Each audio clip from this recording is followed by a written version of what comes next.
প্রাক্তন প্রতিরক্ষা মন্ত্রী মনোহর পরিক্করের জীবন অবসানের শোক জ্ঞাপন। বাংলা সিনেমা জগতের জনপ্রিয় অভিনেতা চিন্ময় রায়ের জীবন অবসানের শোক জ্ঞাপন। এই সময়কালে দেশে ও বিদেশে প্রাকৃতিক দুর্যোগ ও দুর্ঘটনায় নিহত মানুষজনের স্মরণে শোক জ্ঞাপন।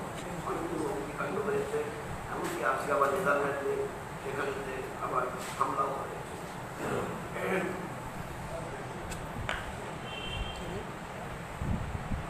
আজকে আমাদের বামফ্রন্টের সভায় আলোচনাতে নির্দিষ্ট হয় যে এই লোকসভা নির্বাচনের সময়তে একই সঙ্গে দুটো বিধানসভার উপনির্বাচন হবে। একটি 88 সংখ্যার দিক থেকে 88 নম্বর কৃষ্ণগঞ্জ এসসি বিধানসভা ক্ষেত্র, সেখানে বামফ্রন্ট মনোনীত সিপিআইএমের প্রার্থী হবেন মৃণাল বিশ্বাস। বামফ্রন্ট মনোনীত সিপিআইএম প্রার্থী মৃণাল বিশ্বাস কৃষ্ণগঞ্জ এসসি বিধানসভায়। 176 নম্বর বিধানসভা কেন্দ্রে উলুবেড়িয়া পূর্ব, সেখানে বামফ্রন্ট মনোনীত সিপিআইএম প্রার্থী হবেন সলিলুদ্দিন মোল্লা। এই দুটো বিধানসভার উপনির্বাচনে প্রার্থী নির্দিষ্ট হয়। তারপর আলোচনা হয়। নির্বাচনী আলোচনার বিষয়ে আগে অন্য আলোচনা করে নিচ্ছি। সেটা হচ্ছে এসএসসি স্কুল সার্ভিস কমিশনে যারা সাকসেসফুল ক্যান্ডিডেট হয়েছেন, তারা কলকাতার রাজপথে সেখানে তারা অনশনে যুক্ত আছেন, না খেয়ে সেখানে তাদের বিক্ষোভ দেখাচ্ছেন। আজকে 19 দিন হয়ে গেল। তাদের ব্যাপার নিয়ে প্রিন্ট মিডিয়া কিছু লিখেছে, কিন্তু ইলেকট্রনিক মিডিয়া এখন কিছু দেখাচ্ছে না। যদিও ইলেকট্রনিক মিডিয়ার কাছে এখন জরুরি বিষয় যে কোন প্রার্থী কি খাচ্ছেন, সকালবেলা কি খাচ্ছেন, দুপুরে কি খাচ্ছেন, ইত্যাদি ইত্যাদি। আর কিছুই না খেয়ে যারা কলকাতার রাজপথে কৃতকার্য হয়েছেন স্কুল সার্ভিস কমিশনে চাকরির অপেক্ষায়, তারা তাদের দাবি জানাচ্ছেন, তাদের কথা সবারই বলা উচিত। আমরা রাজ্য বামফ্রন্ট তাদের সমস্ত দাবিকে আমরা সমর্থন করি, আগেও আমরা করেছি। অনেকে গেছেন, তাদের দাবিকে ঘিরে অনমনীয় মনোভাব সরকারের পক্ষ থেকে দেখানো উচিত না। সরকারের তাদের সঙ্গে আলাপ আলোচনার মাধ্যমে তাদের দাবির স্বীকৃতি দেওয়া উচিত এবং তাদের চাকরি ক্ষেত্রে প্রাধান্য দেওয়া উচিত। যেমন তেমন ভাবে কাউকে শিক্ষক হিসেবে নিয়োগ করে দেওয়ার পদ্ধতি, সেই পদ্ধতি পরিত্যাগ করা উচিত। দ্বিতীয় বিষয় হচ্ছে লোকসভা নির্বাচন। আপনারা সবাই দেখাচ্ছেন, জানেন যে 7টা ফেজে হবে। প্রথম ফেজে নির্বাচন 2টো কেন্দ্রে হবে। তার নমিনেশন আজ থেকে শুরু হয়ে গেল এবং তারপর আগামী কাল থেকে দ্বিতীয় পর্যায়ে নির্বাচনের নমিনেশন ফর্ম নিতে পারবে, ইত্যাদি ইত্যাদি পর্যায়ক্রমে শুরু হয়ে গেল। আমরা শুরুতে রাজ্য বামফ্রন্টের সভা করে শুরুতে আমরা যে কথা বলেছিলাম সেটা আমরা এখনো স্টিক করি। তা হচ্ছে এই যে সাম্প্রদায়িক দুর্নীতিগ্রস্ত জনস্বার্থ বিরোধী বিজেপি নেতৃত্বে এনডিএ সরকার, তাকে পরাস্ত করে দেশকে বাঁচাতে হবে।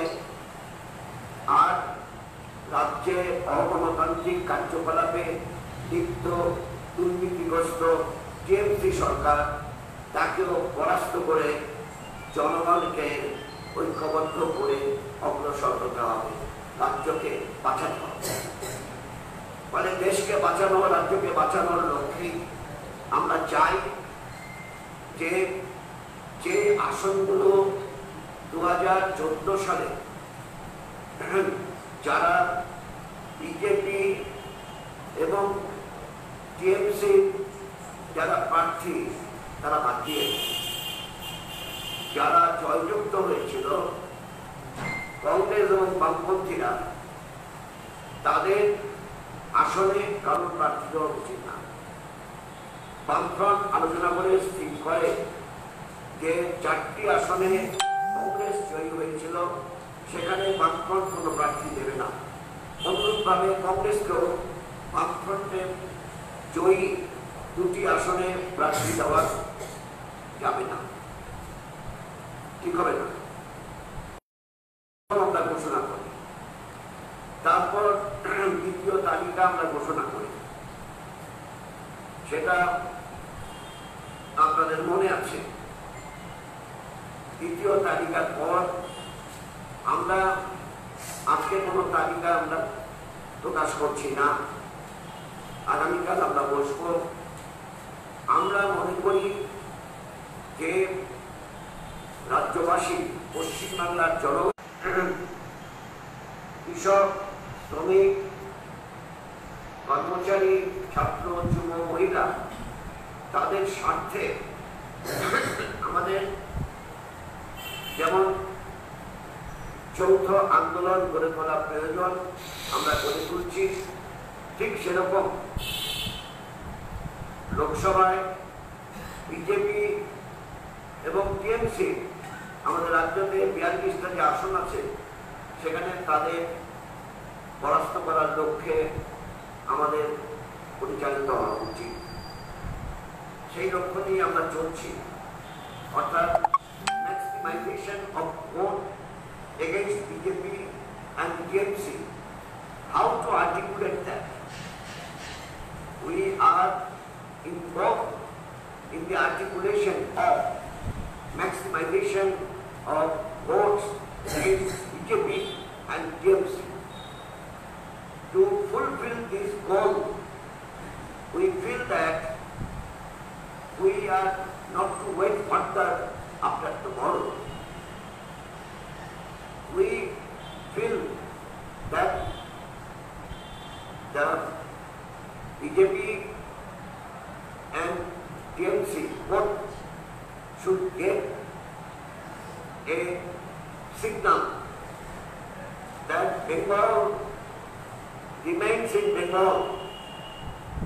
Bengal will not accept whatever BJP and TMC will do to divide the people in this way or that way. So to unify people, to fight for the greater interest, we have to maximize our vote against BJP and TMC. বাকিটা আগামীকাল যখন আমরা আপনাদের সঙ্গে কথা বলবো তখন পরিষ্কার করতে পারবো। হ্যালো, একটা প্রশ্ন ছিল যে দিলে হচ্ছে কংগ্রেস থেকে কালকে এখানে ওয়েস্ট বেঙ্গল আমরা করবো না, তো কয়েকটা দিলে হচ্ছে এটা ভুল বার্তা যাচ্ছে না মাঝে যে আপনারা চাইছেন ওরা চাইছেন বা আপনারা চাইছেন ওরা চাইছেন, কারণ ওরা একটা অ্যালিগেশন দিয়েছে যে আপনাদের যে অ্যাটিটিউডটা চাপিয়ে দিচ্ছেন রেজাউল করি ওদের ক্যান্ডিডেট, ওদের পার্টির লোক ওদেরকে আপনারা নিজেদের ক্যান্ডিডেট বলে চালিয়ে দিচ্ছেন, এটা কি দুঃখিত। রেজাউল করি ওদের পার্টির লোক না, রেজাউল করি আমাদের পার্টির লোক না। রেজাউল করি ডাক্তার আন্দোলনে আছে, ডাক্তারদের আন্দোলন। ও কংগ্রেসের লোক নন, পার্টি সদস্য নন, সিপিআই কোনো পার্টি সদস্য নন। আন্দোলন সংগ্রামে মুখটা আছে, যে মুখ আন্দোলন সংগ্রামের সামনের সারিতে থাকে সেই মুখকে আমরা বাঁচার চেষ্টা করি। তাই ডাক্তারদের আন্দোলনের সামনের সারিতে থাকা ডক্টর রেজাউল করিম তাকে আমরা দেখেছি। দ্বিতীয় প্রশ্ন, যে জোট বা অ্যালায়েন্স, এগুলো কারণ মন করা, তৈরি করা। আমরা জোট বা অ্যালায়েন্সের জন্য অগ্রসর হইনি। আমরা সিট শেয়ারিং করে, সিট অ্যাডজাস্টমেন্ট করে maximisation of vote against BJP and TMC করতে চেয়েছি। দুটো এক জিনিস না। Would I make the point clear?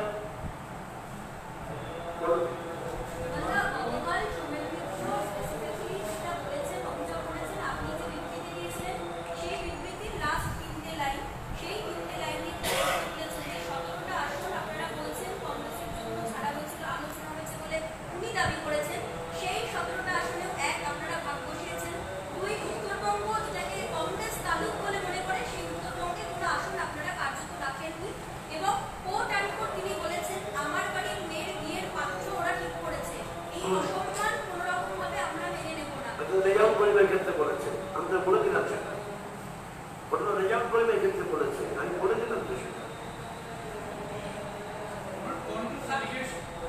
Allegation is that this is a principal issue. In this stage, they are not comfortable with left wing. What sort of principal issue?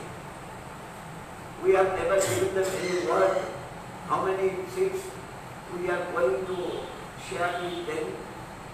We have not given any word. Rather, we have said that your 4 seats, home seat, and we may share plus 7 seats. And others will be the common candidate.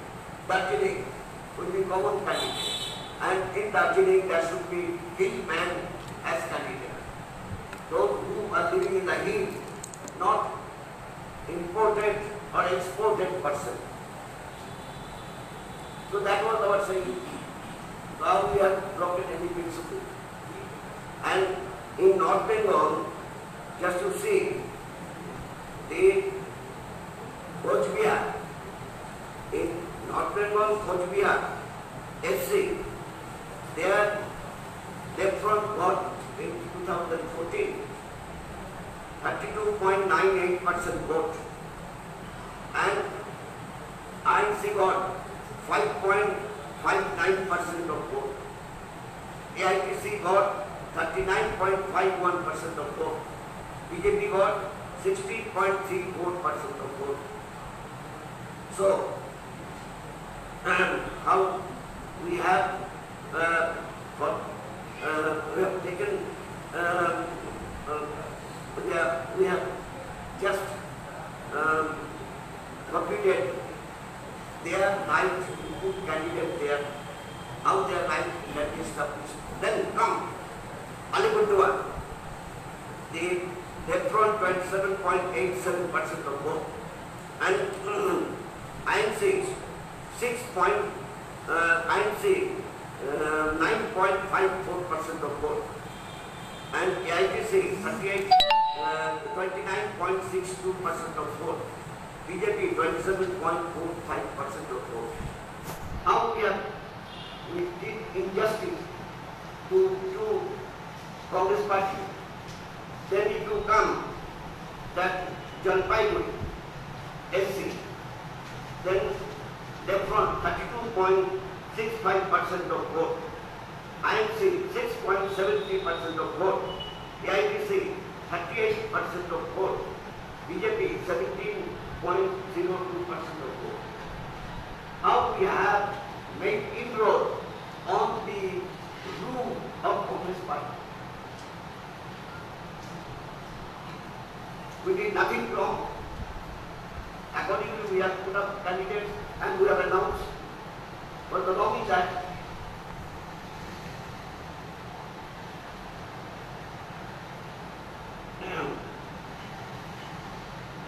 yes, we have kept tracking. Even we have kept tracking where our percentage is 26% and Congress percentage, KMC percentage is 2.90%. We have kept tracking. Right, but to see the basic facts. Whenever we speak based on basic facts.